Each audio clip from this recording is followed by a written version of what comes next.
പെൺകുട്ടികൾ ഭർത്താവിന്റെ വീട്ടിൽ പോകുമ്പോൾ ഉണ്ടാകുന്ന പ്രശ്നങ്ങളെക്കുറിച്ച് പലപ്പോഴും സംസാരിച്ചിട്ടുണ്ട്. ഡൗറി എന്ന പേരിൽ പെൺകുട്ടികളെ എത്രയധികം പീഡിപ്പിക്കുന്ന കുടുംബങ്ങൾ ഇന്നും ഉണ്ടല്ലോ. പണം കൊണ്ടുവരാൻ സമ്മർദ്ദം ചെലുത്തുക, അവരെ അടിക്കുക, സ്വന്തം വീട്ടിലേക്ക് തിരികെ അയക്കുക, ഇത്തരം സംഭവങ്ങൾ പലതും നമ്മളിവിടെ നേരത്തെ സംസാരിച്ചിട്ടുണ്ട്. ഒരു പെൺകുട്ടി ഭർത്താവിനോടോ തൻ്റെ അമ്മായിയമ്മ അമ്മായിയച്ഛനോടോ എനിക്കിപ്പോൾ എൻ്റെ അച്ഛനും അമ്മയിൽ നിന്നും പണം ചോദിക്കാൻ കഴിയില്ല എന്നൊക്കെ പറഞ്ഞാൽ പല ഭർത്താക്കന്മാരും എന്തായിരിക്കും ചെയ്യുക? ഡിവോഴ്സ് ആയിരിക്കും, കൂടുതൽ പീഡിപ്പിക്കും, ചിലപ്പോൾ കൊലപാതകത്തിൽ പോലും പോകും, അല്ലെങ്കിൽ പെൺകുട്ടി തന്നെ സ്വയം ജീവിതം അവസാനിപ്പിക്കും. ഇത്തരം ദുരന്തങ്ങൾ ഒട്ടനവധി നമ്മൾ കണ്ടിട്ടുണ്ട്.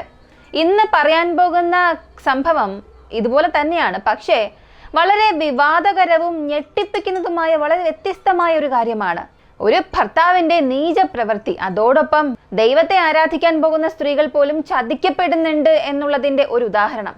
പണം വാങ്ങി വരം നൽകാം എന്ന് പറയുന്നവരും, സ്ത്രീകളെ ബ്രെയിൻ വാഷ് ചെയ്ത് ലൈംഗികമായി ഉപയോഗിക്കുന്നവരും, പൂജ എന്നൊക്കെ പറഞ്ഞ് സ്ത്രീകളെ നഗ്നരാക്കി ദുരുപയോഗം ചെയ്യുന്നവരും ചിലപ്പോൾ പൂജാരികൾ എന്ന പേരിൽ നടക്കുന്നുണ്ട്.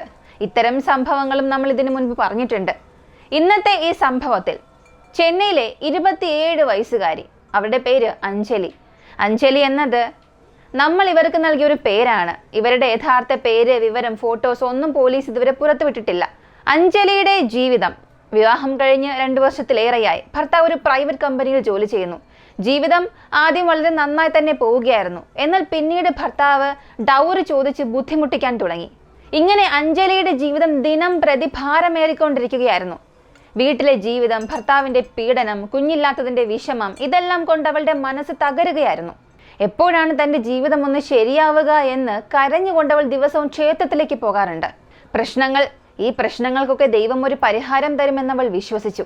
വിവാഹം കഴിഞ്ഞ് 2 വർഷമായിട്ടും കുഞ്ഞു പിറക്കാത്തതിൽ എല്ലാവരും അവളെ കുറ്റപ്പെടുത്തുകയും ഭർത്താവും അത് കാരണമായി കാണിച്ച് ദിവസവും അവളുമായി അടിയുണ്ടാക്കുകയും ചെയ്തു. അങ്ങനെ മാനസിക സമ്മർദ്ദം കൂടുമ്പോൾ അവൾക്ക് ഒരേ ഒരു ആശ്രയം ആ ഒരു ശിവക്ഷേത്രമായിരുന്നു. അങ്ങനെ 2025 സെപ്റ്റംബർ മാസം 8-ാം തീയതി, എല്ലാം മാറി മറിഞ്ഞൊരു ദിവസമായിരുന്നു അത്. ആ ദിവസം അഞ്ജലി ക്ഷേത്രത്തിലേക്ക് പോയില്ല. പകരം അതേ സ്ഥലത്ത് തന്നെയുള്ള പോലീസ് സ്റ്റേഷനിലേക്ക്, അവിടെയുള്ള വിമൻസ് പോലീസ് സ്റ്റേഷനിൽ ഒരു പ്രധാനപ്പെട്ട പരാതി നൽകി. ആ പരാതി കണ്ട പോലീസുകാരെല്ലാം ഞെട്ടിപ്പോയി. അവൾ ഭർത്താവിനെതിരെ മാത്രം അല്ല, ക്ഷേത്രത്തിലെ പൂജാരിയായ അശോക് എന്നയാൾക്കെതിരെയും പരാതി നൽകിയിട്ടുണ്ട്. ഇരുവരും എൻ്റെ ജീവിതം നശിപ്പിച്ചുവെന്നാണ് അവൾ പറഞ്ഞത്. പോലീസ് ചോദ്യം ചെയ്തപ്പോൾ അവൾ പറഞ്ഞ കഥ അത് അത്രയേറെ മുറിവേൽപ്പിക്കുന്നതായിരുന്നു. നിയമപരമായി അവൾ ഒരു വിക്ടിമാണ്. പക്ഷേ ഇമോഷണലി കണ്ടാൽ ശരിക്കും അവൾ ഒരു വിക്ടിം ആണോ ഇല്ലയോ എന്നുള്ളത് നിങ്ങൾ തന്നെ അവസാനം പറയും. പോലീസിന്റെ എൻക്വയറിയിൽ അഞ്ജലി പറഞ്ഞ കാര്യങ്ങൾ: 6 മാസം മുൻപ് തുടങ്ങി ഞാൻ ദിവസവും ക്ഷേത്രത്തിൽ പോകും. വീട്ടിലെ കലഹം, പീഡനം, ഡൗറിക്കായിട്ടുള്ള നരക ജീവിതം എനിക്ക് യാതൊരു സമാധാനവും ഇല്ലായിരുന്നു. ദൈവം വഴി കാണിച്ചു തരും, നല്ലൊരു വഴി തുറക്കും എന്ന് കരുതി ഞാൻ ക്ഷേത്രത്തിലേക്ക് പോയി. അവിടെ 30 വയസ്സ് തോന്നിക്കുന്ന പൂജാരിയായ അശോക് 6 മാസമായി എന്നെ നിരീക്ഷിച്ചു കൊണ്ടിരിക്കുകയായിരുന്നു. ഒരു ദിവസം സങ്കടത്തോടു കൂടി ഇരിക്കുന്നത് കണ്ടപ്പോൾ അശോക് വന്ന് സംസാരിക്കാൻ തുടങ്ങി. എന്താണ് പ്രശ്നം, പറഞ്ഞോളൂ, പൂജയിലൂടെ നമുക്ക് പരിഹാരം ചെയ്യാം എന്ന്. അഞ്ജലി അവൻ്റെ വാക്കുകൾ ദൈവവാക്കുകളായി അഞ്ജലിക്ക് തോന്നി. അവളുടെ കുടുംബ പ്രശ്നങ്ങളും ഭർത്താവിൻ്റെ പീഡനവും കുഞ്ഞുങ്ങളില്ലാത്ത വേദനയും എല്ലാം അവൾ തുറന്നു പറഞ്ഞു. എന്നാൽ അശോക് എന്ന പൂജാരി അത് മുതലെടുക്കാൻ തുടങ്ങി. അതിനെ ഒരു കാരണമായി കാണിച്ച് പണം സമ്പാദിക്കാൻ തുടങ്ങി.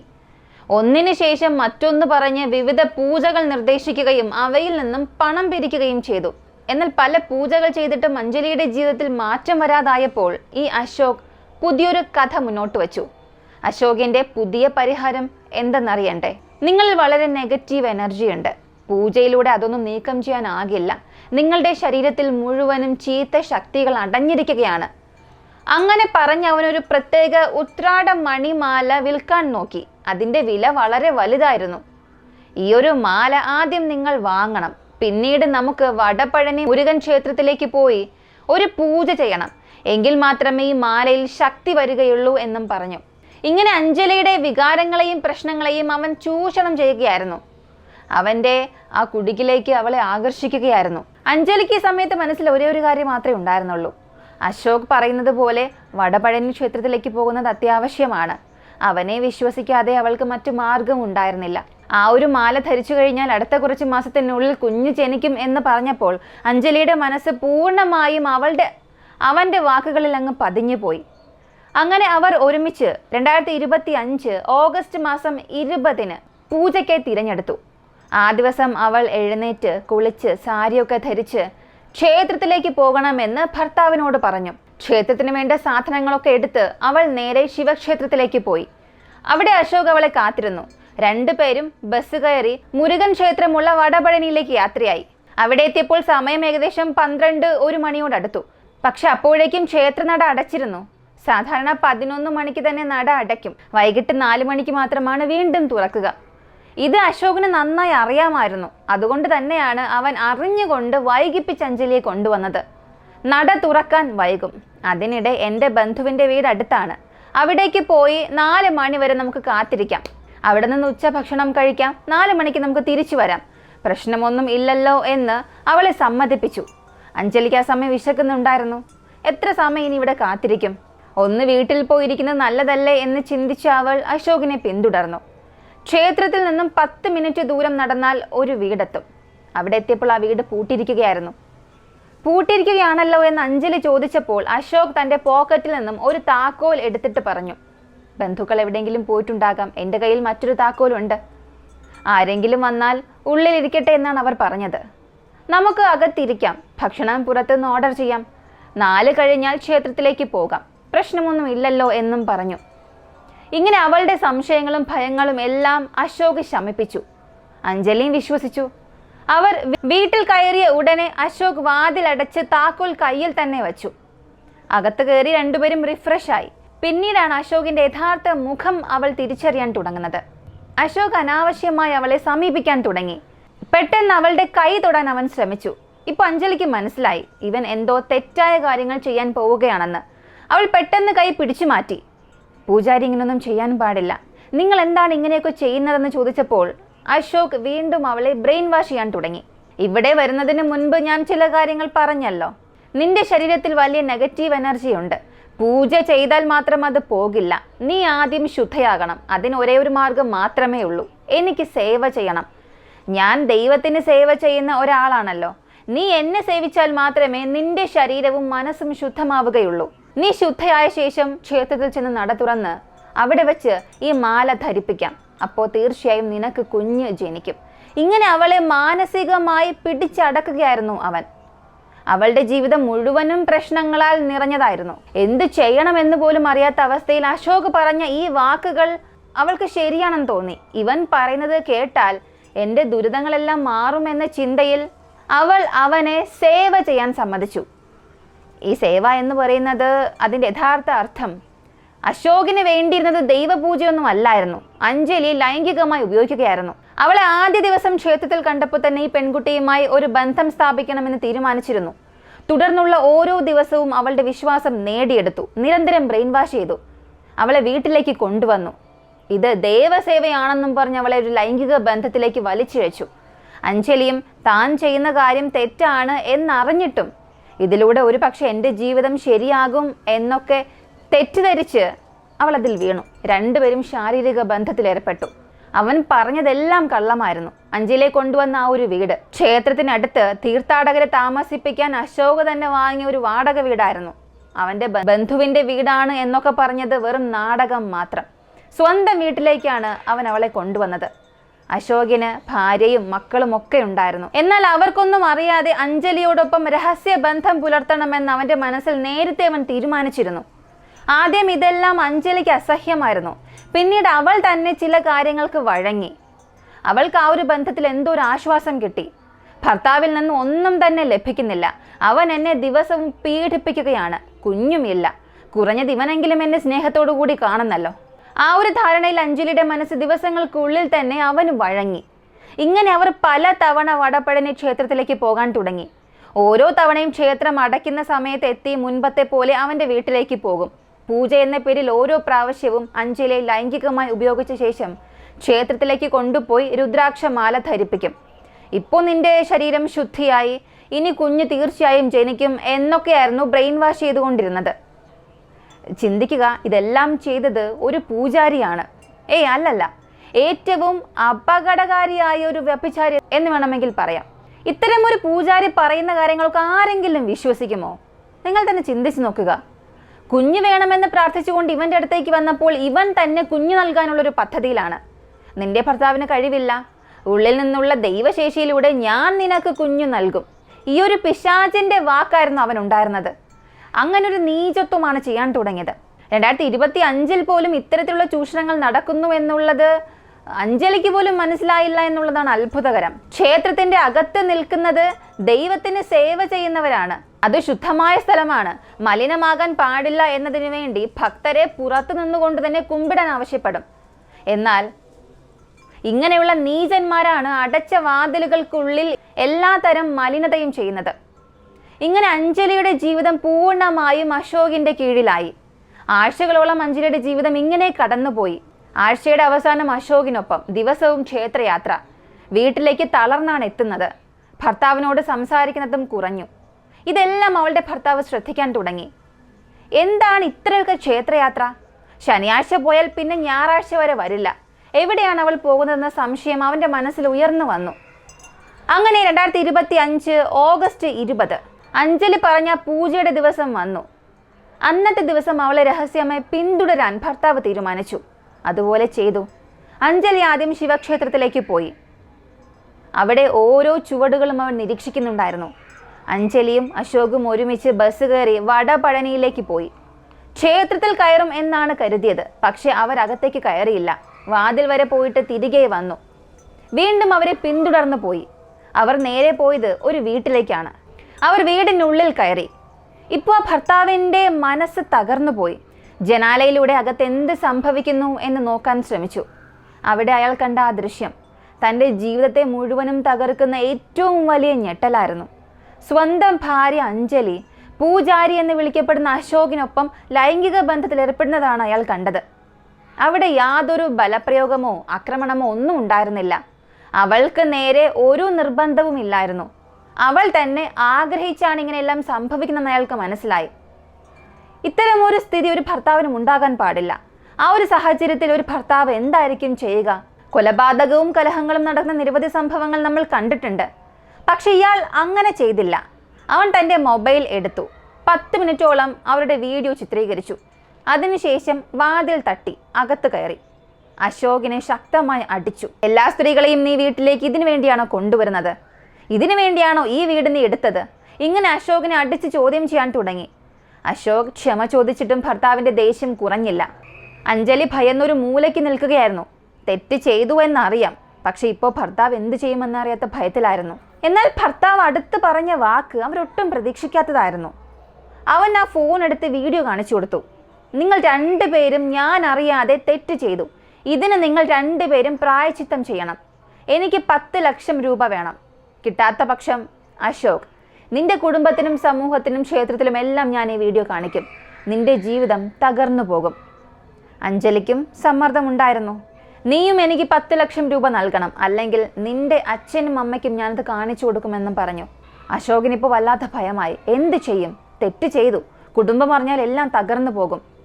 അങ്ങനെ ഓഗസ്റ്റ് 20 മുതൽ സെപ്റ്റംബർ 8 വരെ ദിവസവും ഭർത്താവിൻ്റെ പീഡനം, ശാരീരികവും മാനസികവുമായ അധിക്ഷേപം, ബലം പ്രയോഗിച്ച് ഒരു ബന്ധം ആവശ്യപ്പെടും. പക്ഷെ അഞ്ജലി ഇത് സമ്മതിക്കില്ല. ആ സമയം അവൻ പറയുന്നത്, നിനക്ക് ആ പൂജാരിക്കൊപ്പം കിടക്കാം, നിനക്ക് എന്നോടൊപ്പം വന്നാൽ എന്ത് എന്ന് ചോദിക്കും. ഇവയിൽ നിന്നൊന്നും അവൾക്ക് രക്ഷപ്പെടാനായില്ല. തങ്ങൾ തെറ്റ് ചെയ്തു എന്നുണ്ടെങ്കിലും ഇനി രക്ഷപ്പെടണം. അങ്ങനെ അവൾ സെപ്റ്റംബർ മാസം 8 വനിതാ പോലീസ് സ്റ്റേഷനിൽ ചെന്ന് പരാതി നൽകി. ക്ഷേത്രത്തിലെ പൂജാരിയായ അശോക് എന്നെ ബ്രെയിൻ വാഷ് ചെയ്ത് ശാരീരിക ചൂഷണത്തിന് ഇരയാക്കി. അവനെ വിശ്വസിച്ച് ഞാൻ പല തവണ ആ വടപഴനി ക്ഷേത്രത്തിനടുത്തുള്ള വീട്ടിൽ പോയിട്ടുണ്ട്. ഇതെല്ലാം ദൈവത്തിന് വേണ്ടി ചെയ്യുന്ന സേവനമാണെന്ന് പറഞ്ഞ് എന്നെ ബ്രെയിൻ വാഷ് ചെയ്തതാണ്. അതുകൊണ്ടാണ് ഇന്ന് ഇങ്ങനെയൊക്കെ ആയത്. അങ്ങനെ ഒരു ദിവസം ഭർത്താവ് കണ്ടു. അത് വീഡിയോ എടുത്തു വെച്ചു. ആ വീഡിയോ ഉപയോഗിച്ച് എന്നെ ഭീഷണിപ്പെടുത്തുകയാണ്. ആ വീഡിയോ എല്ലാവർക്കും കാണിക്കും. 10 ലക്ഷം രൂപ വേണമെന്നാണ് ആവശ്യപ്പെടുന്നത്. അയാൾ മുൻപും എന്നോട് ഡൗറി ചോദിച്ചിരുന്നു. ഞാൻ ഒരിക്കലും കൊടുത്തിട്ടില്ല. അത് കൊടുക്കാത്തത് കൊണ്ട് ഈ വീഡിയോ ഉപയോഗിച്ച് 10 ലക്ഷം രൂപ ആവശ്യപ്പെടുകയാണ്. നിങ്ങൾ എന്നെ രക്ഷിക്കണമെന്ന് അവൾ പോലീസുകാരോട് പറഞ്ഞു. ഈ അന്വേഷണത്തിൽ പോലീസുകാർ ഒറ്റ കാര്യമാണ് ചിന്തിച്ചത്. ഇവിടെ യഥാർത്ഥ ഇര ആരാണ്? ഒരു വശത്ത് പൂജാരി എന്ന് പറയപ്പെടുന്ന അശോക്, അവനെ എന്തായാലും ഉറപ്പായും അറസ്റ്റ് ചെയ്യണം. മറുവശത്ത് ഡൗറി ചോദിക്കുകയും സ്വന്തം ഭാര്യയെ പീഡിപ്പിക്കുകയും ചെയ്യുന്ന ഭർത്താവ്, അവനെയും അറസ്റ്റ് ചെയ്യണം. പക്ഷെ ഇവിടെ അഞ്ജലി, അവളും ഭർത്താവിനെ വഞ്ചിക്കുകയായിരുന്നില്ലേ? അശോക് ആദ്യം സ്പർശിച്ചപ്പോൾ അവൾ കൈവിട്ട് പുറത്തേക്ക് പോയിരുന്നു എന്നുണ്ടെങ്കിൽ പിന്നെ ഒന്നും നടന്നിരിക്കില്ലായിരുന്നു. പക്ഷെ അവൻ അല്പാൽപമായി അവളെ ബ്രെയിൻ വാഷ് ചെയ്തു. അതുകൊണ്ട് പല പ്രാവശ്യം അവൾ അവനോടൊപ്പം ആ ക്ഷേത്രത്തിലേക്ക് പോയി. പറഞ്ഞു വന്നാൽ ഒരു പുണ്യസ്ഥലം ഹോട്ടൽ പോലെ അവർ ഉപയോഗിക്കാൻ തുടങ്ങി. എങ്കിലും 18 വയസ്സിൽ കൂടുതൽ പ്രായമുള്ളവരാണ്. അവർക്ക് ഇഷ്ടമുള്ളവരുമായി അവർക്ക് ലൈംഗിക ബന്ധം പുലർത്താം. ഇവിടെ ബലാത്സംഗമോ അതുപോലുള്ള കുറ്റങ്ങളൊന്നും സംഭവിച്ചിട്ടില്ല. അതിനാൽ അഞ്ജലിക്കെതിരെ പരാതിയൊന്നും തന്നെ ഇല്ല. അവളുടെ പരാതിക്കനുസരിച്ച് നടപടിയെടുത്തു. ഉടനെ ഭർത്താവിനെ അറസ്റ്റ് ചെയ്തു. പൂജാരിയായ അശോകിനെയും അറസ്റ്റ് ചെയ്തു. ഇവർക്കെതിരെ വ്യത്യസ്ത കേസുകളും രജിസ്റ്റർ ചെയ്തിട്ടുണ്ട്. ഇപ്പോൾ അവർ ജയിലിലാണ്. ഭാവിയിൽ ഇവർക്ക് വലിയ ശിക്ഷ ലഭിക്കുമോ ഇല്ലയോ എന്നുള്ളതും ആശങ്കയാണ്. ഒരു പക്ഷേ അടുത്ത ദിവസം തന്നെ അഞ്ജലി കേസെല്ലാം പിൻവലിച്ചിട്ട് എനിക്ക് എൻ്റെ ഭർത്താവിനോടൊപ്പം സാധാരണ ജീവിതം നയിക്കണം എന്നൊക്കെ പറഞ്ഞാൽ പോലും അതിശയം ഇല്ല. ഇത്തരം കേസുകൾ നമ്മൾ കണ്ടിട്ടുണ്ടല്ലോ. ഈ ഒരു വീഡിയോ കാണുന്നവർക്ക് ഈ സംഭവത്തെ ഇത്ര വിശദമായി വിവരിക്കുന്നത് അഞ്ജലിയെ കുറ്റപ്പെടുത്താനുള്ള ഉദ്ദേശത്തോടെ അല്ല, അവരെ അപമാനിക്കാനും അല്ല. അതുകൊണ്ട് തന്നെയാണ് അവരുടെ യഥാർത്ഥ പേരും വിവരങ്ങളും ഒന്നും പുറത്തുവിടാത്തത്. പക്ഷെ പലരും ഇങ്ങനെ വഞ്ചിക്കപ്പെടുകയാണ്. പല പൂജാരികളും മന്ത്രവാദികളും വലിയ സ്വാമിമാരും ഇങ്ങനെ ആളുകളെ ചതിക്കുകയാണ്. വർഷങ്ങളായി ആളുകൾ അവരുടെ കാലിൽ വീഴുകയാണ്. കാലിൽ വീഴുമ്പോൾ ഈ പൂജാരിമാരുടെ കണ്ണെവിടേക്കാണ് പോകുന്നതെന്ന് ആർക്കും മനസ്സിലാകില്ല. ചിലർ തങ്ങളെ മാത്രമല്ല സ്വന്തം മക്കളെയും കൂട്ടിക്കൊണ്ടാണ് പോകുന്നത്. അതാണ് ഏറ്റവും വലിയ ക്രൂരത. നമ്മുടെ ചാനൽ തന്നെ ഇടയ്ക്കൊരു കേസ് ചെയ്തിരുന്നു. കേരളത്തിലൊരു സ്വാമി ഇതേ രീതിയിൽ എൻ്റെ പൂജയ്ക്ക് സഹകരിച്ചാൽ ദൈവത്തിന്റെ മുഴുവൻ അനുഗ്രഹങ്ങളും ലഭിക്കും എന്ന് പറഞ്ഞ് സ്ത്രീകളെ രാത്രി വിളിച്ചുകൊണ്ടുപോയി അവരെ നഗ്നരാക്കി പൂജ ചെയ്യുക, മാത്രമല്ല ലൈംഗികമായി പീഡിപ്പിക്കുക. എന്നാൽ അവസാനം പറയുന്നത് ദൈവത്തിന് സേവ ചെയ്യുകയാണ്, നിങ്ങൾ ഞങ്ങൾക്ക് ചെയ്യുന്ന സേവനം ദൈവത്തിന് തന്നെ ചെയ്യുന്ന സേവനമാണ് എന്നൊക്കെ. ഇത്തരത്തിൽ പല സ്വാമിമാരും അശ്ലീല കാര്യങ്ങൾ ചെയ്യുമ്പോൾ അവർ സ്ത്രീകളെ ഗർഭിണികളാക്കുകയും കൂടിപ്പോയാൽ കൊല്ലാൻ വരെയും ശ്രമിക്കുന്നുണ്ട്. പല കേസുകളുണ്ട്. മറ്റൊരു വശത്ത് ഇത്തരത്തിലുള്ള വാർത്തകൾ കേട്ട ശേഷം ചിലരെന്താണ് ചെയ്യുന്നത്? തെറ്റ് സ്വാമിയുടേത് മാത്രമല്ല, ആ സ്ത്രീയിലും തെറ്റുണ്ട്. സ്വാമി ആദ്യം തൊട്ടപ്പോൾ അവൾ ആഗ്രഹമില്ല എന്ന് പറഞ്ഞ് മാറേണ്ടതായിരുന്നു. ഒരിക്കൽ സംഭവിച്ചു, ശരി. പക്ഷേ ഓരോ തവണയും അവൾ സ്വാമിയുടെ അടുത്തേക്ക് പോയി ലൈംഗിക ബന്ധം അനുഭവിക്കുന്നു. അവസാനം വന്നിട്ട് സേവനം എന്ന് പറഞ്ഞാൽ ഇതിനെന്താണ് പേര് പറയുക? സേവനം എന്നാണോ? ഒരു തവണ ചെയ്താൽ തെറ്റ്. ഒരേ തെറ്റ് പലതവണ ചെയ്യുകയാണെങ്കിൽ അതിനെ തെറ്റെന്ന് എങ്ങനെ പറയാൻ സാധിക്കും? ചില സ്ഥലങ്ങളിൽ മഠം പോലെ ഒന്ന് പണിത് വെച്ചിട്ടുണ്ടാകും. പുറമേ നോക്കുമ്പോൾ ഭക്തി, അകത്ത് നടക്കുന്നത് ഇത്തരത്തിലുള്ള അസഹ്യമായ പ്രവൃത്തികളായിരിക്കും. ഞാൻ എല്ലാവരെയും പൊതുവായി പറയുന്നതല്ല, പക്ഷേ ചിലർ ഇത്തരത്തിലുള്ള അശുദ്ധ പ്രവൃത്തികളിൽ ഏർപ്പെടുന്നുണ്ട്. അവരാൽ ബാധിക്കപ്പെട്ടവർ ചെറിയ പെൺകുട്ടികൾ മുതൽ മുതിർന്നവർ വരെയും. ലിസ്റ്റ് വളരെ വലുതാണ്. ഈ വീഡിയോ കാണുന്ന എല്ലാവരോടും ഒരേ ഒരു കാര്യം മാത്രമാണ് പറയാനുള്ളത്: ദൈവത്തെ ആരാധിക്കുക. ദൈവവിശ്വാസം ഉണ്ടായിരിക്കട്ടെ. എനിക്കും ദൈവവിശ്വാസമുണ്ട്. പക്ഷെ ദൈവം ഈ തൂണിലും തുരുമ്പിലും ഒക്കെ ഉണ്ടെന്നല്ലേ പറയാറ്? അപ്പോൾ പിന്നെ നമുക്ക് ദൈവത്തോട് നേരിട്ട് തന്നെ പ്രാർത്ഥിക്കാമല്ലോ. ദൈവം നമുക്ക് വരം നൽകുകയാണെങ്കിൽ ഇടയിൽ ഒരു ബ്രോക്കറിന്റെ ആവശ്യം എന്തിന്? ദൈവം തന്നെ ഏറ്റവും വലിയ ശക്തിയല്ലേ. പിന്നെ ദൈവത്തിന് നേരിട്ട് വരം നൽകാൻ കഴിയുമല്ലോ. കമ്മീഷൻ വാങ്ങുന്ന ഒരു ഇടനിലക്കാരനെ വച്ചാൽ മാത്രമേ ദൈവം വരം നൽകുകയുള്ളൂ. ദൈവത്തിൽ നിന്നും വരം ലഭിക്കണമെന്നുണ്ടെങ്കിൽ മനസ്സ് തുറന്ന് പ്രാർത്ഥിക്കുക, മറ്റുള്ളവർക്ക് നല്ലത് ചെയ്യുക, ആരോടും തെറ്റായി ഒന്നും ചിന്ത പാടില്ല. അപ്പോൾ ദൈവം നിങ്ങളെ അനുഗ്രഹിക്കുക തന്നെ ചെയ്യും. അതിനിടയിൽ മന്ത്രവാദം, മാലയിടൽ, പൂജ എന്ന പേരിൽ പല ബ്രോക്കർമാരുടെയും കുടുക്കിൽ വീഴരുത്. ഇത്തരത്തിലുള്ള അനാചാര കേന്ദ്രങ്ങൾ ഇന്ന് ധാരാളമാണ്. നിരവധി സ്ത്രീകളെയൊക്കെ വീഡിയോ എടുത്ത് ഭീഷണിപ്പെടുത്തി പണം കവർന്നെടുക്കുന്ന ഇത്തരം ആളുകളുടെ ഈ കുടുക്കിലൊന്നും ഒരിക്കലും പെട്ടുപോകരുത്. ദൈവത്തെ സത്യമായി നിങ്ങൾ ആരാധിക്കുക, പക്ഷെ ഇടയിൽ ഒരു ഇടനിലക്കാരനെ കൊണ്ടുവരരുത്. അതിപ്പോൾ നല്ല ആളായാലും മോശക്കാരനായാലും നിങ്ങളോട് നല്ലത് ചെയ്യുന്ന ആളായാലും എൻ്റെ ചോദ്യം ഒന്ന് തന്നെയാണ്: ദൈവത്തിന് നിങ്ങൾക്ക് നേരിട്ട് വരം നൽകാൻ കഴിയുന്നില്ല എന്നുണ്ടെങ്കിൽ അത് ദൈവമാണോ? ഒന്ന് ചിന്തിച്ച് നോക്കുക.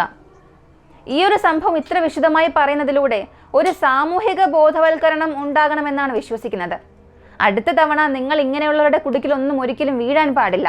ഇങ്ങനെയൊരു തീരുമാനം എടുക്കണം. അങ്ങനെ ഒന്ന് വിട്ടിട്ട് ഭർത്താവ് ഒരിക്കലും മാറുന്നില്ല എന്നറിഞ്ഞിട്ടും ക്ഷേത്രത്തിലേക്ക് വന്ന് സ്വാമി അത് മാറ്റിക്കൊള്ളും എന്ന് പറയുന്നതിൽ എന്ത് പ്രയോജനമാണുള്ളത്? സ്വാമിക്ക് എന്താണ് ചെയ്യാൻ സാധിക്കുക? ജീവിതത്തിൽ ചില തീരുമാനങ്ങൾ പ്രായോഗികമായി എടുക്കണം, അല്ലാത്ത പക്ഷം ജീവിതം നശിക്കും. എനിക്ക് പറയാനുള്ള കുറച്ച് കാര്യങ്ങൾ കൂടി. ഒന്നാമത്തെ കാര്യം, ദൈവവിശ്വാസം നല്ലതാണ്, പക്ഷേ കപട സ്വാമിമാരിലും ബ്രോക്കർമാരിലും ഒന്നും വിശ്വാസം വയ്ക്കരുത്. ദൈവത്തിന് നേരിട്ട് അനുഗ്രഹിക്കാനുള്ള ശക്തിയുണ്ട്. ഒരു മനുഷ്യൻ മുഖാന്തരം മാത്രമേ വരം കിട്ടൂ എന്നുള്ളത് തെറ്റായ ധാരണയാണ്. രണ്ടാമത്തെ കാര്യം, ഈ ദൈവസേവനം എന്ന പേരിൽ നിങ്ങളുടെ ശരീരം, മനസ്സ്, വിശ്വാസം ഇവയൊന്നും ചൂഷണം ചെയ്യാൻ ആർക്കും അവകാശമില്ല. ആത്മീയതയുടെ പേരിൽ നടക്കുന്ന ലൈംഗിക ചൂഷണം തന്നെ ഒരു വലിയ കുറ്റമാണ്. മൂന്നാമത്തെ കാര്യം, ബ്രോക്കർമാർ, മന്ത്രവാദികൾ, കപട ഗുരുക്കൾ ഇവർ ദൈവമാണ് എന്നൊക്കെ കരുതി നിങ്ങൾ ഒരിക്കലും പറ്റിക്കപ്പെടരുത്. ഏറ്റവും വലിയ വഞ്ചനകൾ വിശ്വാസം എന്ന പേരിലാണ് നടക്കുന്നത്. നാലാമത്തെ കാര്യം, പ്രശ്നങ്ങൾ ജീവിതത്തിൽ വരുമ്പോൾ യഥാർത്ഥ പരിഹാരം നിയമത്തിലാണ്, മന്ത്രവാദത്തിലോ കള്ളസ്വാമികളിലോ അല്ല.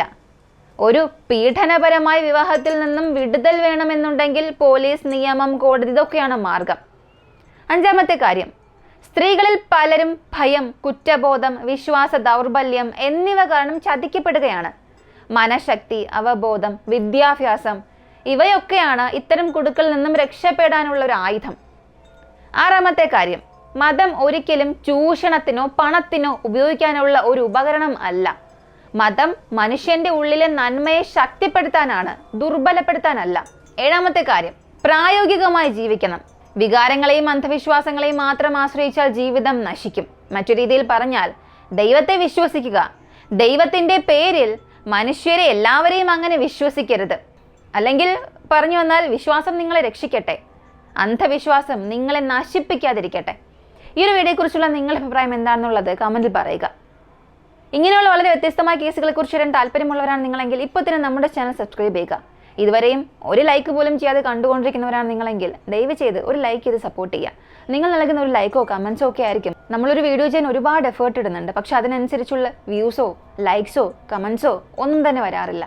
ദയവ് ചെയ്ത് നിങ്ങൾക്ക് ഇഷ്ടപ്പെടുകയാണെങ്കിൽ ലൈക്ക്, ഇഷ്ടപ്പെടുന്നില്ലെങ്കിൽ ഡിസ്ലൈക്ക്, എന്തെങ്കിലും ഒന്ന്.